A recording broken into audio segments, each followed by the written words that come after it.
السلام علیکم friends, welcome back to Top Smarties drama serial Humraahi. الف بہت بار سیحان کو ٹال چکی ہے اور سیحان کے باپ کو بھی، مگر جب سیحان خود سامنے آ کر بیٹھ گیا کہ آخر تم مجھے بتاؤ کہ تم مجھ سے شادی کے لیے رضامند کیوں نہیں ہو رہی؟ پہلے بھی تو ہماری شادی ہو رہی تھی نا، تو پھر اب ایسا کیا ہو گیا کہ تمہیں سوچنے کے لیے وقت چاہیے؟ اب الف کیا بتائے کہ سب نے الف کو کتنا سمجھایا کہ اس وقت میں وہ سیحان سے شادی نہیں کر سکتی۔ اس کی کنڈیشن ایسی ہے کہ اس کو کسی بھی وقت کچھ بھی ہو سکتا ہے، مگر الف آگے جا کر اپنی محبت کے ہاتھوں مجبور ہو جاتی ہے۔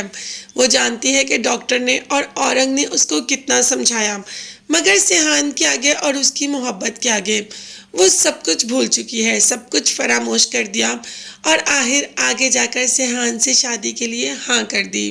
سیحان تو یہ سن کر ہی بے حد خوش ہو جاتا ہے۔ اسے الف کی شرط پہ بھی کوئی اعتراض نہیں کہ شادی سادگی سے ہوگی، اسے تو بس یہ ہے کہ نکاح ہو رہا ہے تو اور کیا چاہیے ہے۔ وہ وقت بھی آ جاتا ہے، وہ دن بھی آ جاتا ہے جب ایک لڑکی ہزاروں خواب سجا کر ایک لڑکے کے گھر رخصت ہو جاتی ہے، اور ایسا ہی ہوا۔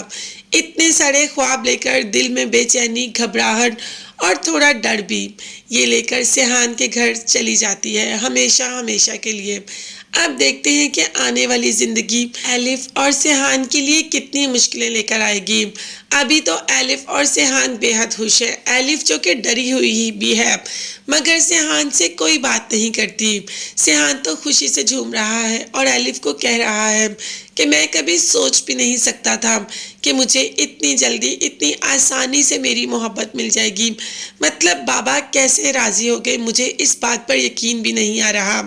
اب الف تو سب جانتی ہے کہ بابا کیسے راضی ہوئے اور ان کے راضی ہونے کے پیچھے آخر مقصد کیا ہے، مگر وہ کسی بات کا ذکر بھی سیحان سے نہیں کرنا چاہتی۔ وہ تو صرف اور صرف سیحان کی زندگی کی دعا گو ہے کہ سیحان اور پل جی لے، اسی لیے تو ہر پل کو اپنے پاس محفوظ کرتی ہے۔ ایک دفعہ تو سیحان نے کہہ دیا کہ الف تم یہ ہر پل کو اپنے پاس محفوظ کیوں کر لیتی ہو؟ تو الف نے کہا کہ میں یادیں بنا رہی ہوں، کیا پتا کون سا پل زندگی کا آخری پل ہو، لیکن ہمارے پاس زندگی کی کچھ یادیں تو ہونی چاہیے۔ اب سیحان غصہ بھی ہوتا ہے الف سے، مگر الف سیحان کو پھر منا لیتی ہے۔ دونوں کی نوک جھوک، تکرار، پیار یہ تو چلتا ہی رہتا ہے، مگر اسی تکرار اور پیار میں یہ بھی نہیں بھولنا چاہیے کہ سیحان ایک مریض ہے، اور ایسے ہی جب پیشنٹ زیادہ ایکسائٹیڈ یا زیادہ کام کر لیتا ہے تو طبیعت تو اس کی خراب ہونی ہی ہونی ہے، جیسے کہ سیحان کی۔ وہ ان دنوں میں یہ بھول ہی گیا، مطلب وہ تو جانتا بھی نہیں۔